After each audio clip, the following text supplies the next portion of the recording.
Greetings of the day to everyone. Welcome back to the channel Learn English with Shiva. Learn English with Shiva ಅನ್ನೋ ಚಾನಲ್ಗೆ ಎಲ್ಲರನ್ನು ಮತ್ತೊಮ್ಮೆ ಸ್ವಾಗತಿಸ್ತೇನೆ. So ಕಳೆದ ಅವಧಿಯಲ್ಲಿ ನಾವು the girl who was an A frank ಅನ್ನು discussion ಮಾಡ್ತಾ ಇದ್ವಿ. ಓಕೆ, ಸೊ 2 ವಿಡಿಯೋಗಳು ಆಗಿದ್ದಾವೆ, 2 ಕ್ಲಾಸ್ ಮುಗಿದಿದೆ. ಇವತ್ತಿನ ವಿಡಿಯೋದಲ್ಲಿ ನಾವೇನು ಮಾಡಬೇಕಪ್ಪ ಅಂತಂದರೆ, so third video about mission in life. Whose mission in the life? Anne Frank's father's mission in the life. ಅದನ್ನು ತಿಳ್ಕೊಳ್ಳೋಕ್ಕಿಂತ ಮುಂಚೆ ಲಾಸ್ಟ್ 19ನೇ ಪ್ಯಾರಾಗ್ರಾಫ್ನಲ್ಲಿ ಏನಾಯ್ತಪ್ಪ ಅಂತಂದರೆ, ಸೊ ರಷ್ಯಾದವರು ಅಟ್ಯಾಕ್ ಮಾಡ್ತಾರೆ ಜರ್ಮನಿ ಮೇಲೆ. ಅವಾಗ 1945ರಲ್ಲಿ ಏನಾಗುತ್ತಪ್ಪ ಅಂತಂದರೆ ಜರ್ಮನಿಯವರ ಸೋಲ್ತಾರೆ.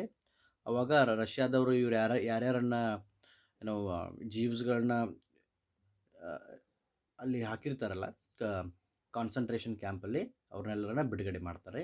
ಸೊ ಅವಾಗ ಆಮ್ಸ್ಟರ್ಡ್ಯಾಮ್ಗೆ ಬರ್ತಾರೆ. ಯಾರಪ್ಪ ಅಂತಂದರೆ ಆಟೋ ಫ್ರ್ಯಾಂಕ್ ಬರ್ತಾರೆ.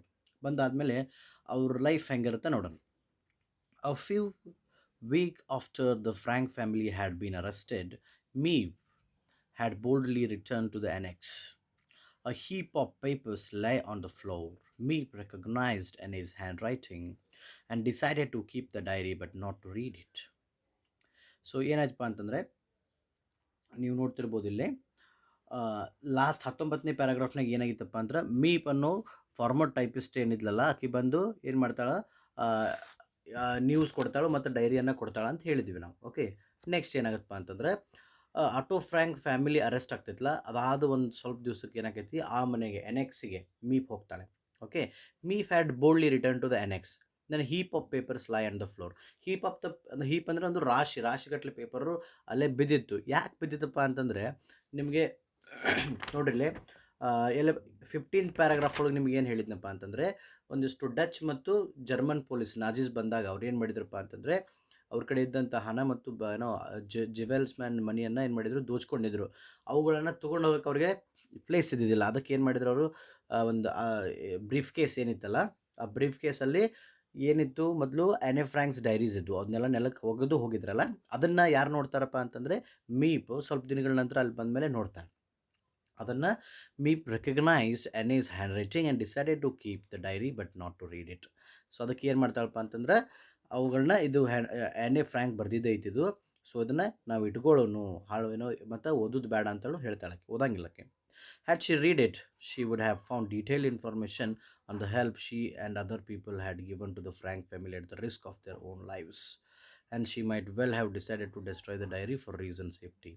So, ಅಕಸ್ಮಾತ್ ಆಕೆ ಏನಾದರೂ ಅವುಗಳನ್ನ ಓದಿದ್ಲಪ್ಪ ಅಂತಂದ್ರೆ, ಅದ್ರೊಳಗೆ ಏನು ಮೆನ್ಷನ್ ಮಾಡಿತ್ತು, 4 ಜನ ಟೈಪಿಸ್ಟ್ ಅದಾರು, ಅವ್ರು ನಮಗೆ ಹೆಲ್ಪ್ ಮಾಡ್ತಾರು ಅನ್ನೋದ್ರ ಬಗ್ಗೆ ಎಲ್ಲ ಬರೆದಿತ್ತು.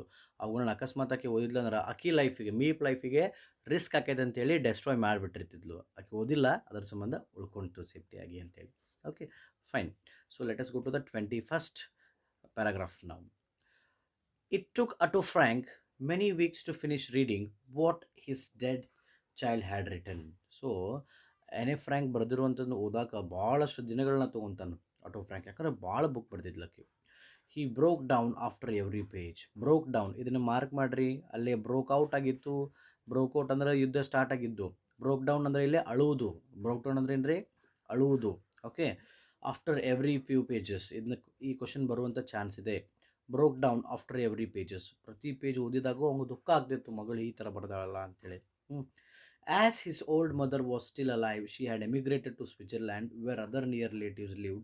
He started copying the so ಏನಾಗುತ್ತಪ್ಪ ಅಂತಂದ್ರೆ, ಏನು ಅನ್ಕೊಳತ್ತಿದ್ದ ಓದು ಹೊತ್ನಾಗ, ಆ್ಯನೆ ಫ್ರ್ಯಾಂಕ್ ಏನು ಮಾಡ್ಯಾಳು, ಅವ್ರ ಮದರ್ ಅದಾಳ, ಅವ್ರ ಮದರ್ ಇನ್ನೂ ಸತ್ತಿಲ್ಲ, ಆಕೆ ಸ್ವಿಟ್ಜರ್ಲ್ಯಾಂಡ್ನಾಗ ಅದಾಳು. ಸೊ ಅದಕ್ಕೆ ಆ್ಯನೆ ಫ್ರ್ಯಾಂಕ್ನು ಅಲ್ಲೇ ಹೋಗ್ಯಾಳು ಅನ್ಕೊಂಡು ಓದ್ತಾ ಇದ್ದ. He started copying the manuscript for her. So ಆಕೆ ಸಂಬಂಧ ಆಕೆ ಬರೆದಿಟ್ಟಿದ್ದನ್ನೆಲ್ಲ ಕಾಪಿ ಮಾಡಕತ್ತ, ಟೈಪ್ ಮಾಡಿ ಸ್ಕ್ರಿಪ್ಟ್ ಮಾಡ್ಕೊಳಕತ್ತ.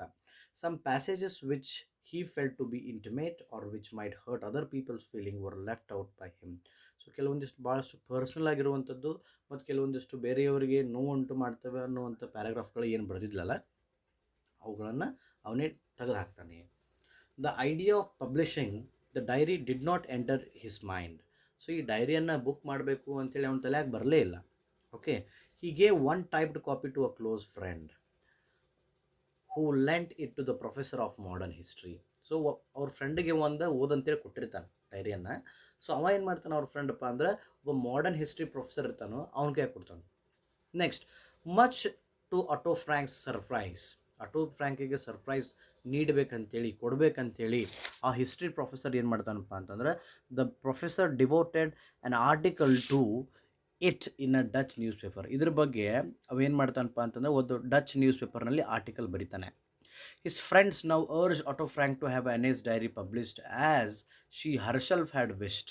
ಸೊ ಈಗೇನಾಕೈತಪ್ಪ ಅಂತಂದರೆ ಇದನ್ನ ಆರ್ಟಿಕಲ್ ಓದಿದಂಥ ಆಟೋ ಫ್ರ್ಯಾಂಕ್ನ ಸ್ನೇಹಿತರೆಲ್ಲ ಏನು ಮಾಡಾತ್ರು, ಆಕಿನ ಆ್ಯಕ್ಚುಲಿ ಅದನ್ನ ಪಬ್ಲಿಷ್ ಮಾಡ್ಬೇಕಂತೇಳಿ ಆಸೆ ಇಟ್ಕೊಂಡಿದ್ಲು, ನೀ ಅದನ್ನು ಆಸೆ ಪೂರೈಸು, ಅದನ್ನು ಏನು ಮಾಡಪ್ಪ ಅಂತಂತಂದ್ರೆ ಪಬ್ಲಿಷ್ ಮಾಡು ಅಂತ ಹೇಳಕತ್ರು. Next, I want to publish a book entitle. ಆ ಬುಕ್ ನಿಮಗೆ ಹೇಳಿದರು, ನಿಮಗೆ ನಾನು ಹೇಳಿದ್ದೆ ಎಷ್ಟನೇ ಪ್ಯಾರಾಗ್ರಾಫ್ನಲ್ಲಿ ಹೇಳಿದ್ನಪ್ಪ ಅಂತಂದರೆ ನಿಮಗೆ 13ನೇ ಪ್ಯಾರಾಗ್ರಾಫ್ನಲ್ಲಿ ಹೇಳಿದ್ದೆ ಆಕಿ ಪಬ್ಲಿಷ್ ಮಾಡೋದು ಅದರ ಒಂದು ನೇಮ್ ಕೊಡ್ತಾಳು ಅಂಥೇಳಿ. ಓಕೆ, ಅದೇ ಥರನಾಗಿ ಆಕಿ ಏನು ಪ್ಲ್ಯಾನ್ ಮಾಡಿದ್ಲಪ್ಪ ಅಂತಂದರೆ ಈ ಏನು ನೇಮ್ ಕೊಡಬೇಕಂತ ಮಾಡಿದ್ಲು, the annexe after the war. The annexe after the war ಅಂತೇಳಿ ಅದಕ್ಕೊಂದು ನೇಮ್ ಕೊಟ್ಟು ಅದನ್ನ ಪಬ್ಲಿಷ್ ಮಾಡ್ಬೇಕಂತ ಮಾಡಿದ್ಲು. My diary can serve this purpose when Anne's father finally consented to publication. The manuscript was refused by two well-known Dutch publishers. A third decided to accept it, and he sold more than 150,000 copies of the Dutch edition. ಏನು ಮಾಡ್ತಾರೆ first basically ಇದೇನಾಕೈತಪ್ಪ ಅಂತಂದರೆ Dutch ಲ್ಯಾಂಗ್ವೇಜ್ನಾಗ publish ಆಕೈತಿ. So ಇದನ್ನ ಯಾವಾಗ agri ಆಗ್ತಾನೋ ಆಯ್ತಾಳೋ publish ಮಾಡಿದ್ರೆ ಆಯ್ತು ಅಂತೇಳಿ ಯಾವಾಗ ಅನ್ಕೊತಾನೋ ಅವಾಗ ಮ್ಯಾನುಸ್ಕ್ರಿಪ್ಟ್ ತೊಗೊಂಡು ಎರಡು ಕಡೆ ಹೋಗ್ತಾನೆ, ಎರಡು ಪಬ್ಲಿಷರ್ಸ್ ಕಡೆ. ಅವರು ರೆಫ್ಯೂಸ್ ಮಾಡ್ತಾರೆ, ರೆಫ್ಯೂಸ್ ಮಾಡ್ತಾರೆ ಅವರು. ಸೊ ನೆಕ್ಸ್ಟ್ ಏನಾಕೈತಪ್ಪ ಅಂತಂದರೆ ಮೂರನೇದೊಂದು ಕಡೆ ಹೋದಾಗ ಅವ ಎಕ್ಸೆಪ್ಟ್ ಮಾಡ್ಕೊತಾನೋ. ಅದು ಡಚ್ ವರ್ಷನ್ ಕಾಪೀಸ್, ಅಂದರೆ ಡಚ್ ಲ್ಯಾಂಗ್ವೇಜ್ನಲ್ಲಿ ಬರ್ತಿರೋದಂಥದ್ದು, ಅಂದರೆ originally it is in Dutch only. Okay, next ಅದೇ ಒಂದೇ ಟೈಮಿಗೆ ಎಷ್ಟಾಕೈತಿ, 1,50,000 ಕಾಪಿಗಳು ಸೋಲ್ಡ್ ಆಗ್ತಾವೆ. Next, other editions followed by 250,000 sold in Britain, like number in Japan 435,000, and in United States Otto Frank began to receive hundreds of letters. ಸಿಕ್ಕಾಪಟ್ಟಿ ಉಂಟು Japan, Britain, United States, ಅಲ್ಲಿ ಸಿಕ್ಕಾಪಟ್ಟಿಯಾಗಿ ಈ book ಪಾಪ್ಯುಲಾರಿಟಿಯನ್ನು ಗಳಿಸ್ಕೊಂತು. Okay, Otto Frank began to receive hundreds of letters. ಅದನ್ನೆಲ್ಲ Otto Frank ಏನಾಕೈತಪ್ಪ ಅಂತಂದ್ರೆ ಅವ ಈ ಬಹಳಷ್ಟು ಲೆಟರ್ಗಳನ್ನು ರಿಸೀವ್ ಮಾಡ್ಕೊಳ್ಳೋಕೆ ಸ್ಟಾರ್ಟ್ ಆಕೈತಿ. Okay, from Italy was addressed. From ಇಟ್ಲಿಯಿಂದ ಒಬ್ರು ಬರೆದಿದ್ರು, Otto Frank father of Anne Frank Amsterdam. So address ಹಿಂಗೆ ಬರ್ತಿದ್ರು, ಹೆಂಗಿತ್ತಪ್ಪ ಅಡ್ರೆಸ್ ಅಂದ್ರೆ Otto Frank father of Anne Frank Amsterdam. Okay, a few people doubted the authenticity of the diary. Most wrote to express their admiration and grief. So ಓದಿದವರೆಲ್ಲರೂ ಇದನ್ನು accept ಮಾಡ್ಕೊಳ್ಳಿಲ್ಲ. ಕೆಲವೊಂದಿಷ್ಟು ಜನ ಹೇಳಿದರು ಇದರ ಅಥೆಂಟಿಸಿಟಿ ಅಂದರೆ ಜೆನ್ಯೂನ್ನೆಸ್, ಆಕಿನ ಬರ್ದಾಳು ಮತ್ತು ಯಾರೋ ಬರ್ದಾರು ಅಂತ ಹೇಳಿ.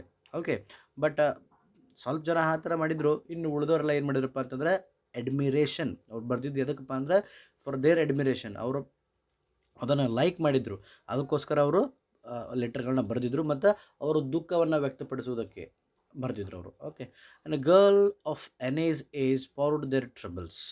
ಸೊ ಲೆಟರ್ನ್ಯಾಗ ಎಣ್ಣೆ 13 years ಓಲ್ಡ್ ಇದ್ಲಲ್ಲ, ಅವಳ ವಯಸ್ಸಿನಂತಿರುವಂಥ ಬೇರೆ ಬೇರೆ ಹುಡುಗಿರು ಏನು ಲೆಟರ್ ಬರೀತಾರಲ್ಲ, ಅವರು ಆ ಲೆಟರ್ನ್ಯಾಗ ಅವರಿಗಾಗುವಂಥ ಕಷ್ಟಗಳನ್ನೆಲ್ಲ ಹಾಕ್ಕೊಂಡು ಬರೆದಿದ್ರು ಅಂತ. Oh mister Frank wrote one girl. ಒಂದು ಹುಡುಗಿ ಏನು ಬರ್ತಿದ್ಲಪ್ಪ ಅಂತಂದ್ರೆ, she is so much like me. Anne Frank same ನನಗತನಾಗಿನೋ. Sometimes I do not know where myself begins and Anne Frank ends. ಅಂದ್ರೆ ಅಕ್ಕಿ ಲೈಫ್ನಾಗ ಏನೇನಾಗೈತಲ್ಲ, ಈವನ್ ಇಕ್ಕಿ ಲೈಫ್ನಾಗೂ ಹಂಗಾಗೈತಿ. ನನ್ನ ಎಲ್ಲಿಂದ ಸ್ಟಾರ್ಟ್ ಮಾಡಬೇಕು, ಅಕ್ಕಿನ ಎಲ್ಲಿ ಎಂಡ್ ಮಾಡಬೇಕು ಗೊತ್ತಾಗೋದಿಲ್ಲ, ಇಬ್ಬರು ಸೇಮ್ ಅದೀವಿ ಅಂತೇಳಿ ಬರೆದಿರ್ತಾಳೆ. Okay, next, numerous people send small presents. Numerous ಅಂದರೆ ಸಿಕ್ಕಾಪಟ್ಟಿ ಸಣ್ಣ ಸಣ್ಣ ಪ್ರೆಸೆಂಟ್ಗಳನ್ನ ಕಳ್ಸಾಕತ್ರು. Some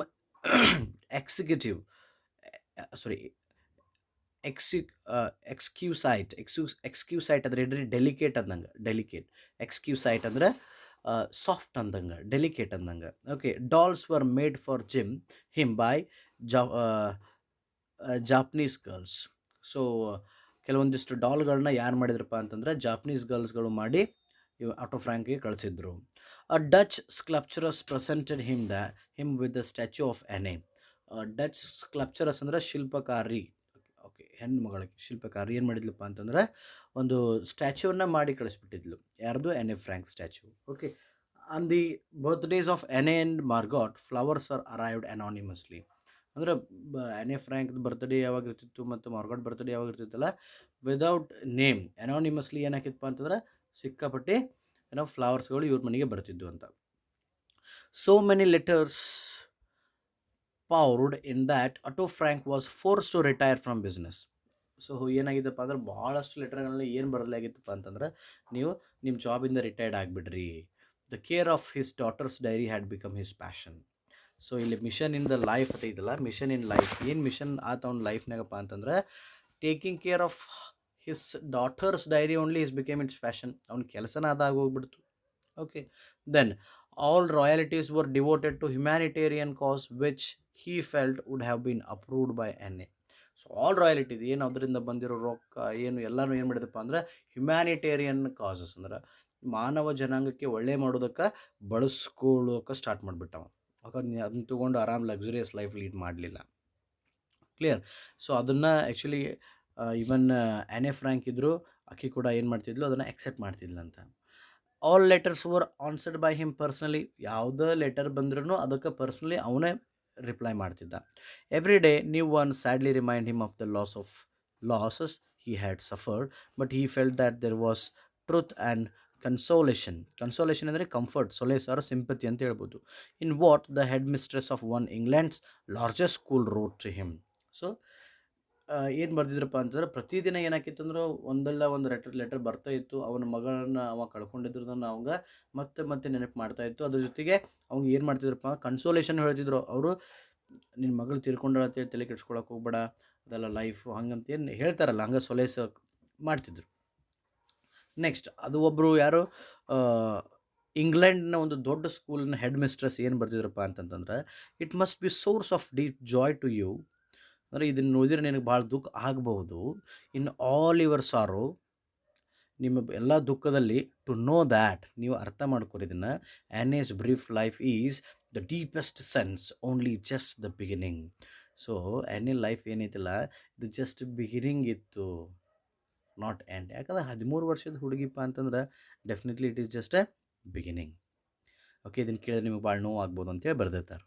okay. Then the most remarkable response came from Germany. ಜರ್ಮನಿಯಿಂದ ಭಾಳಷ್ಟು ದೊಡ್ಡ ರೆಸ್ಪಾನ್ಸ್ ಸಿಗ್ತೈತಿ. ಏನಪ್ಪ ಅಂದ್ರೆ, when the book's first printing of 4000 copies came out in the Germany 1950, many book sellers were afraid to put it in their windows. So 4500 copies first ಮಾಡಿದ್ರಲ್ಲ, ಅವು ಅಲ್ಲಿ ಇಡಾಕ ಭಯ ಆಗತ್ತಿತ್ತು ಅವ್ರೆಲ್ಲರಿಗೆ. ಓಕೆ. ಅದಾದಮೇಲೆ ಸಿಕ್ಕಾಪಟ್ಟಿ ಕಾಪಿಗಳು ಹೋಗ್ತಾ ಅನ್ನೋದನ್ನು ನಾವು ಫಸ್ಟ್ ಓದಿವಿ.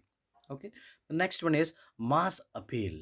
ಮಾಸ್ ಅಪೀಲ್ ಏನು, ಇದನ್ನು ಇನ್ನು ನೆಕ್ಸ್ಟ್ ಕ್ಲಾಸಲ್ಲಿ ನೋಡೋಣ. Okay. Thank you guys. Thank you for watching this video. If you feel this video is helpful to you, please share it to your friends and recommend my channel to others. Okay. Thank you. Thank you once again for watching this video.